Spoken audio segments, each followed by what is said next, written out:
child of this universe. The ocean dances at my feet. The wind plays a melody through my hair.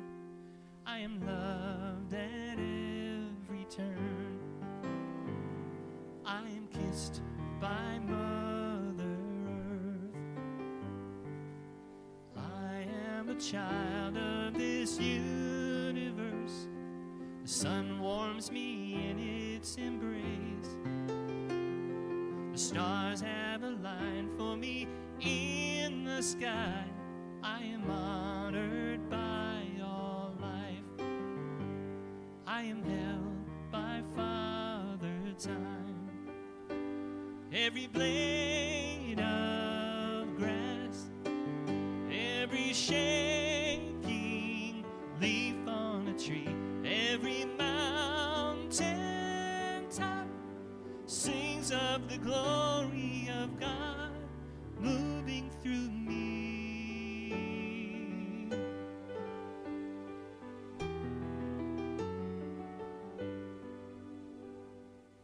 I am a child of this universe. Through my breath all life can breathe. I plant the seeds with my every dream. I can love at every turn. Give a kiss to Mother Earth. Yes, I am a child of this universe. I greet the God in each face. I am a channel for peace to flow. Oh, I honor all of life. Yes, I'm one with Father Time. To every blade of grass, to every shaking leaf on a tree, to every mountain top, I sing of the glory of God moving through all,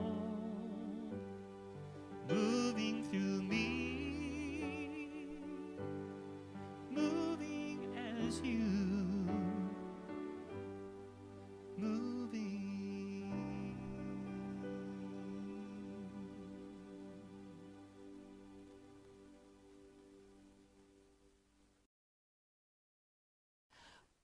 But I don't take your presence for granted, and your being here means a lot.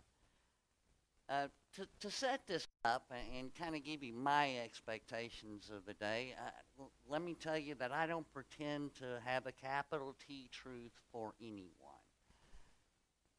So it's not my role here to be spiritual master or guru and tell you anything probably you don't already know. In fact, we teach what we need to learn. And the truth is, I'm probably talking more to myself than I'm talking to any of you guys today. You just agreed to be audience, so I have someone to pretend that it ain't about me. So thank you. Appreciate that. My prayer for you today is that you do what you need to do. If you've had a rough week and just need to put the mind in neutral and check out and relax and be in a peaceful, harmonious, safe place, do that with my blessing. If you're really tired and you need to sleep, I will not be offended. Please do. If the person next to you snores, just just move over a couple of seats. It's okay. Unless that person is your spouse, and I ain't going there. Whatever y'all do is fine. And if you will indulge me, let's open with a word of prayer. Infinite Spirit, Father, Mother, God, may the words of my mouth and the meditation of all our hearts bring forth your peace, your joy, your love, your wisdom, and your presence.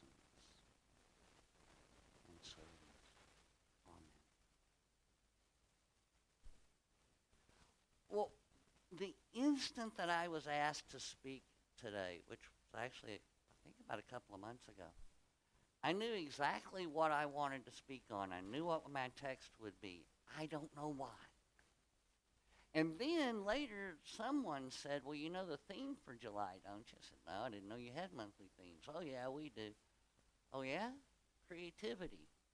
Well, now, wait a minute. How does what I want to talk about fit into creativity? I have no clue where this is going. And I still wasn't sure why I wanted to talk about it. And when you hear the text that I'm going to reference, maybe you'll understand why. Guess who I want to talk about today? Jonah. Remember Jonah? Jonah is a prophet in ancient Israel. Now, get this. He's a prophet, right? He's recognized by his society at the time as a prophet. And God shows up for Jonah, and one morning he says, hey, Jonah, I got a job for you. I want you to go to Nineveh and preach to them so that they repent. Now, Nineveh was the capital of the superpower of the day, the arch nemesis, arch rival of Israel. Probably at the time in history that the story is set in, Israel was probably even at that point a vassal state of Assyria. Assyria had a brutal reputation. They were not nice folks. And so what does Jonah do? Being a prophet, being a highly evolved spiritual person, being someone who communes directly with God, what does he do when God says go to Nineveh and preach? Well, he does what all of us will. He gets up and he goes in the opposite direction. He gets up, doesn't argue with God, doesn't question God, doesn't challenge it, doesn't say yes, doesn't say no. He just gets up and heads to a port and books passage on a ship going to the far southwest side of Spain, the end of the world and away from God's presence. Well, you know the rest of the story. He's on the boat's somewhere in the Mediterranean. A huge storm comes up, and the boat's about to break into pieces, and everybody's freaking out. And what does Jonah do? He goes downstairs and goes to sleep. All the sailors are praying. They ditch all the cargo overboard. The captain of the ship goes downstairs, wakes up Jonah, and says, man, wake up. Pray to your God for salvation. We're dying here. Why are you asleep? The rest of us in prayer, what are you doing? Jonah, the prophet, the man of God, the guy who lives in active communion with God. And here this captain is telling him to pray. Jonah comes up on deck, and the sailors, having done all they know to do, they've tried to row to shore, they can't beat the waves, they can't get there, they've thrown all their cargo overboard, they're drawing lots. Pulling straws, rolling dice, we don't know. Drawing lots. It's a form of divination, trying to ascertain why they're in this predicament. Who sinned that we're suffering? And Jonah says, well, that's no mystery. I did. God told me to do this, I did that. And, here we are. And Jonah said, it's easy fix, throw me overboard. Now, if I were one of the sailors, I'd kind of be mad. Why didn't you tell us that before we threw away all the expensive goods we bought and put on board? And what do the sailors do in response? They pray to Jonah's God. We don't want to be responsible for this man's life. He's not going to survive being thrown overboard. No reasonable expectation that he would. Jonah had no reasonable expectation that he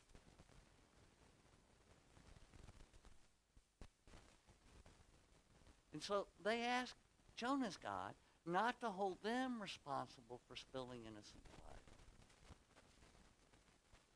And they throw Jonah overboard. And God sends the big fish. No, it doesn't say whale. Big fish. And Jonah's swallowed by this fish and taken into the deep, where for 3 days and 3 nights He's at the bottom of the Mediterranean somewhere. And an amazing thing happens. Jonah says an affirmative prayer. In Jonah's prayer, he locates himself on the bottom of the ocean, surrounded with seaweed, at the root of the mountains. And he says a positive prayer of thanksgiving for his deliverance.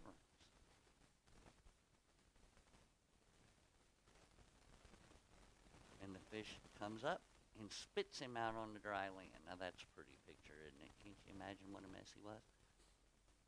And God says again, Jonah, I said, Nineveh. Once again, Jonah doesn't say yes, doesn't say no. He just walks to Nineveh. He gets to Nineveh, and for 3 days, he walks across the city saying, God's going to toast your taquitos. You got 40 days you're going to fry.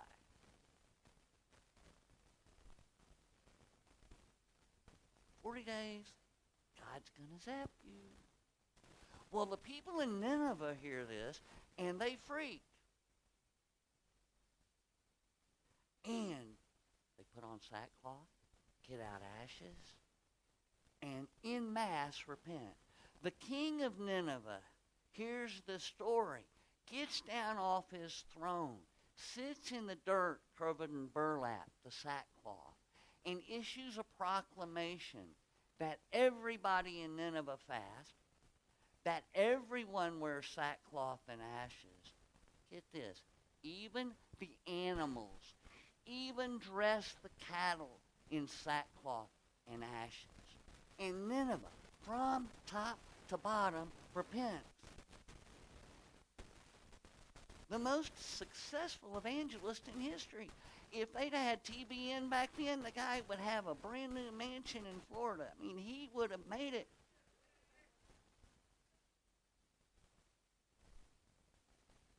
And what's our buddy Jonah do? The prophet, the man that communes with God. He goes out the east gate of Nineveh, goes to the top of the hill, builds a booth. In Semitic culture, they would do this as part of the harvest ritual too. They would just take twigs and kind of weave them together, make a little thatch kind of covering that they would sit in to get some respite from the sun. Well, he builds a booth, so he goes out here to this hilltop. He's going to stay a while. He invests in making this little thatch shelter and sits there on the hillside overlooking Nineveh, waiting to see what's going to happen to Nineveh, mad at the world, mad at God.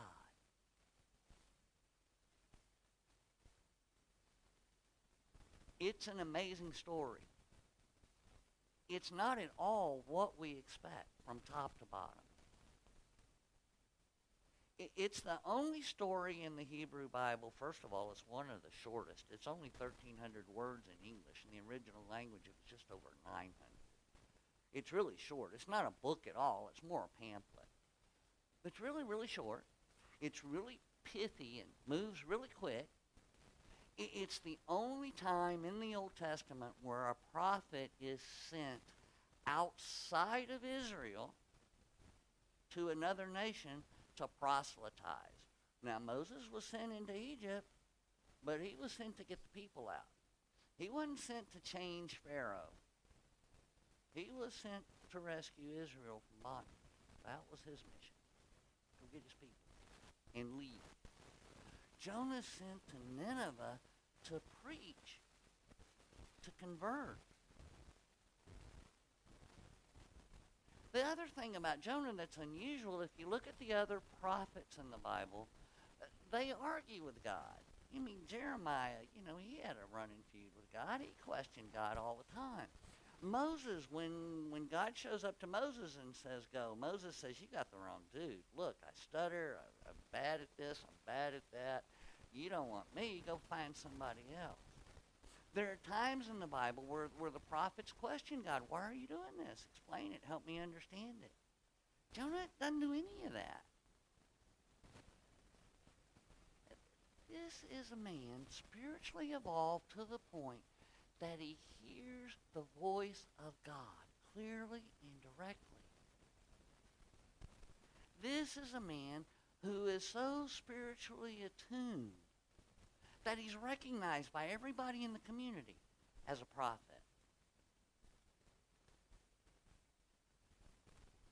What's going on? Why is he angry?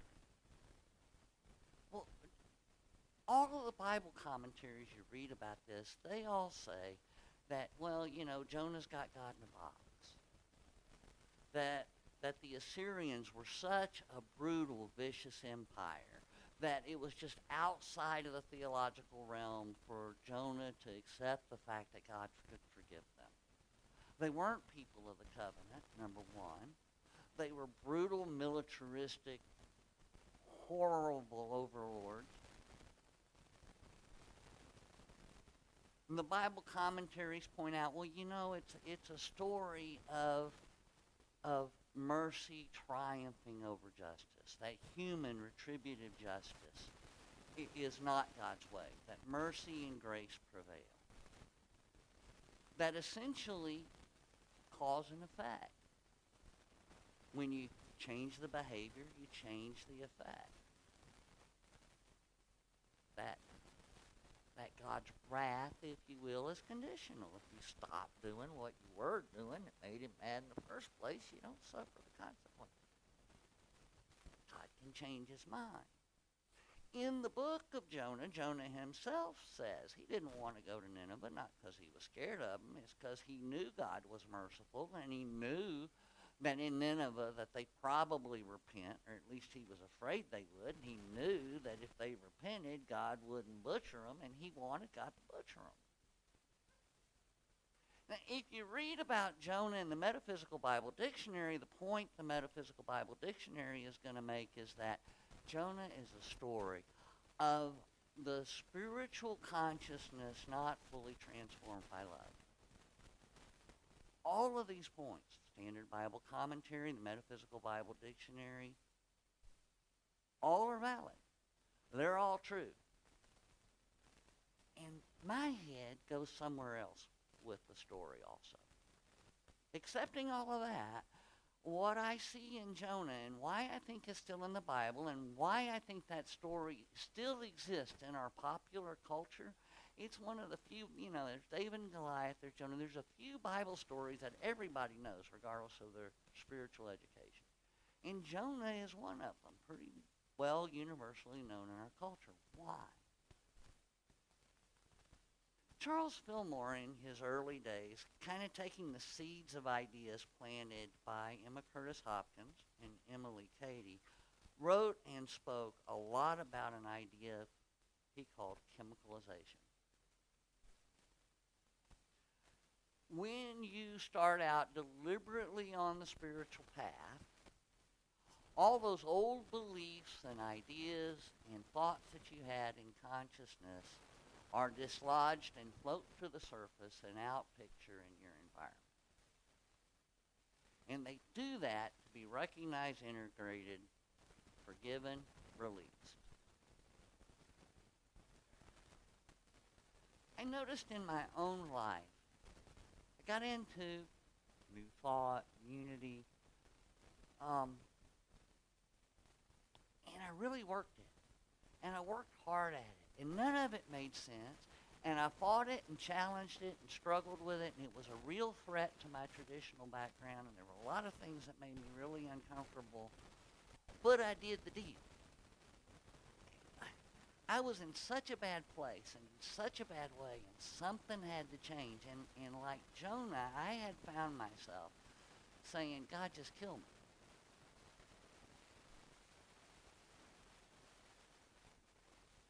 And things started to happen and my life started to change and prayer started to work. And for the first couple of years, it was really marvelous and it was special and boom, boom, boom, boom, boom. Doors were opening, things were changing. It was coming fast and furious and yeah, girl, we got it. This is working. And then all of a sudden, my world my spiritual home, what I had allowed to become my spiritual family, where I had begun to heal, imploded in an ugly, brutal way. And nothing made sense, and nothing worked. And I found myself in a place and time I didn't want to be, spiraled down farther than I'd ever been before. And then the real transformation process began. As I've worked in pastoral care and had the great honor, privilege, and responsibility to serve as spiritual leader of other Unity communities, as I've learned and grown in my own spiritual path, and I've watched other people come in, I've seen this dynamic work for other people too. I've made mention of it to a few minister friends, and I said, you know, why is it that at about 2 years in, people who really jump in with both feet get really involved, either life blows up for them or they just flat disappear, or both? Have you noticed that? And some of them say, well, come to think of it, kind of. Here's the deal. Charles called it chemicalization. Carl Jung talked about the shadow and complexes. Here's what I think happens. Unity, like every prescription drug, should come with a big warning label. It should list all the side effects. It's very, very likely, if it hadn't happened to you already, it's likely that it will in the future. If you're serious about growing spiritually, if you're really on a spiritual path, you're going to be led into circumstances not of your choosing. You're going to be placed in ugly, hurtful, painful places you don't want to go.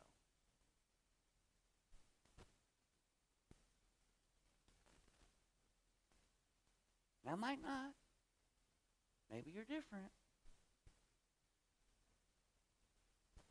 But I've seen it in a whole bunch of lives, and I certainly have seen it in mine. The great thing, the curious thing,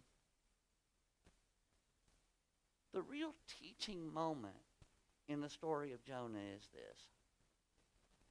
If you read the story carefully, everybody that Jonah encounters becomes convinced of the truth and efficacy of Jonah's God.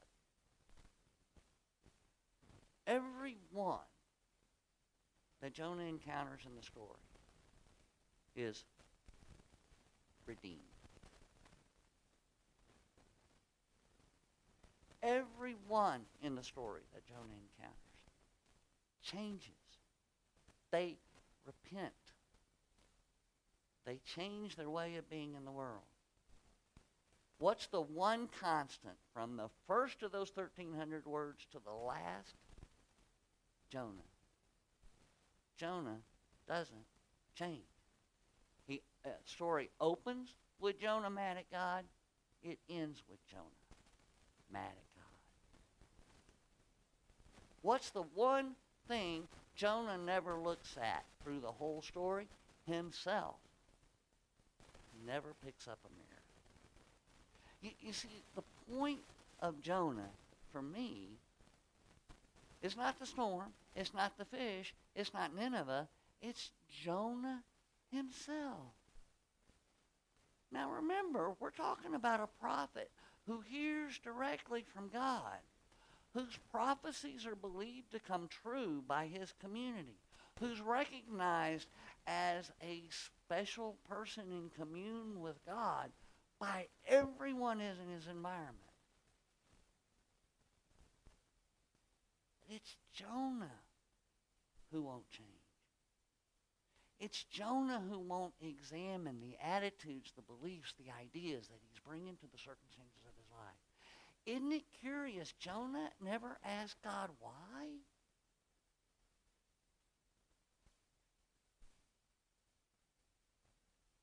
When God shows up to Jonah and says, go to Nineveh, he doesn't say, why? Why are you doing this? It's very, very painful. Shannon will tell you, she'll know, she'll recognize this, how painful this is for me personally to tell you this. But Fox News is right.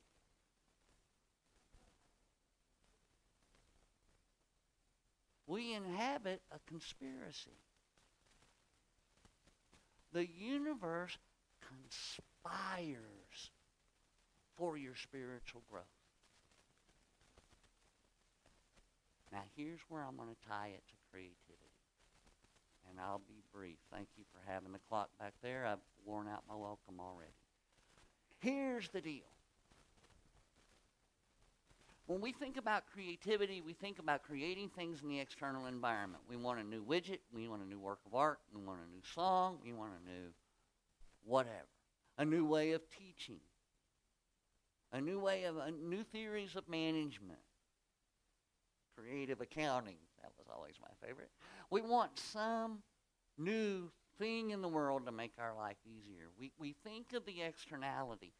But the reality of it is the impetus of all of our creative impulses, the reason that we're creative in the first place, that projection into the world is the effect, the cause is your true creative mission. You know what that is? Your true creative mission is to grow to spiritual maturity so that you recognize you are the breath of God breathed into time and space. You are God's beloved child in whom he is well pleased. You are the Christ, the child of the living God.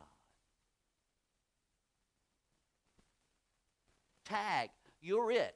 You're the light sent to the darkness.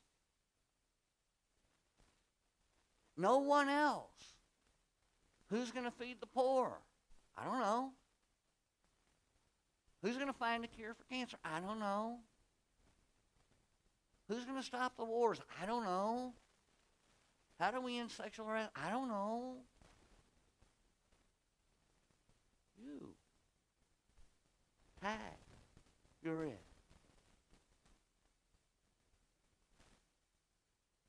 I've been Jonah.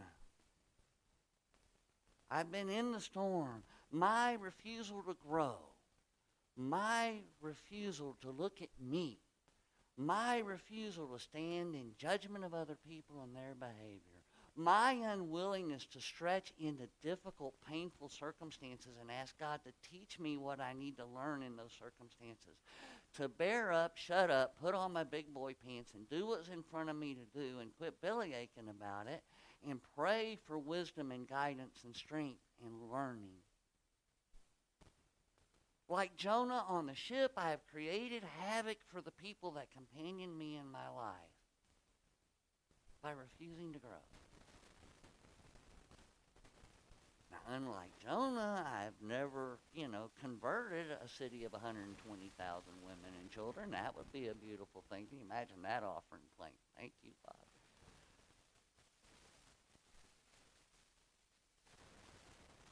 But I have left the town, stood on a hill, and overlooked that town, and waited gleefully for their destruction. And I'm not being metaphorical about that.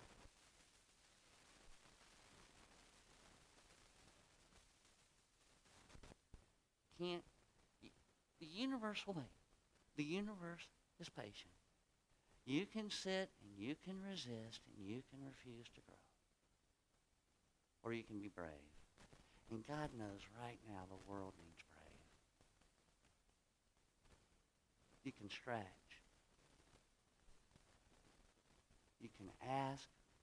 You can question. And when you find yourself in those spots you don't want to be,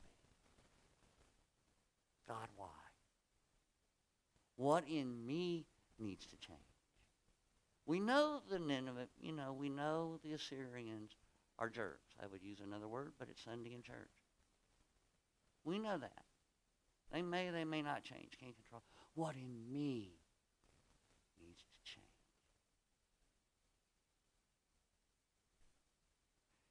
Now I'm going to close with one more thing. Let me share with you while I have the stage just this observation. I want to share with you how awesome I believe your spiritual community is. I really admire the strength of your prayer chaplaincy, the number of people that you have engaged in that, and their support of this community. The way you guys have stepped up to share responsibility in the absence of a minister, you've done amazing things. And it's a beautiful thing to watch. And in my experience, it's been very, very rare. So for that, I salute you. Thank you for giving me your heart and your attention today. God love you. God bless you. God keep you. Amen.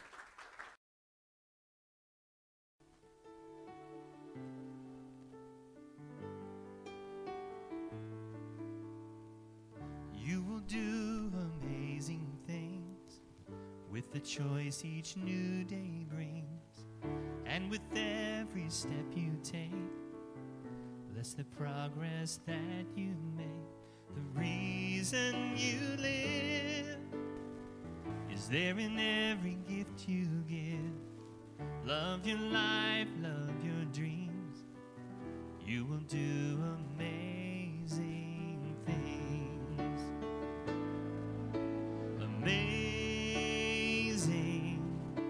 amazing. You will do amazing things. Amazing, amazing. You will do amazing things. Oh, the places you will go and the people you will know. Don't worry where or when or how. You don't need to know right now. You're on the right track. No need to look ahead or back. Just enjoy what this day brings. You will do amazing things. Amazing, amazing. You will do amazing things. Amazing, amazing. You will do amazing things. You don't have to work it out. Just stay in the here and now. Let your mind rest for a little while. Sometimes deepest answers come when you're out there having fun. So close your eyes and take a breath and smile.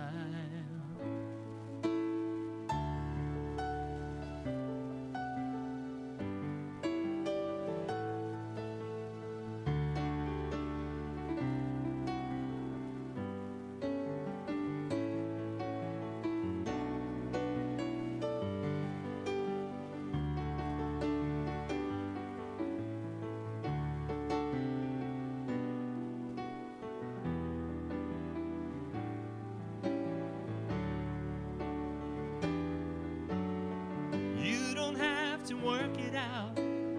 Just stay in the here and now. Let your mind rest for a little while.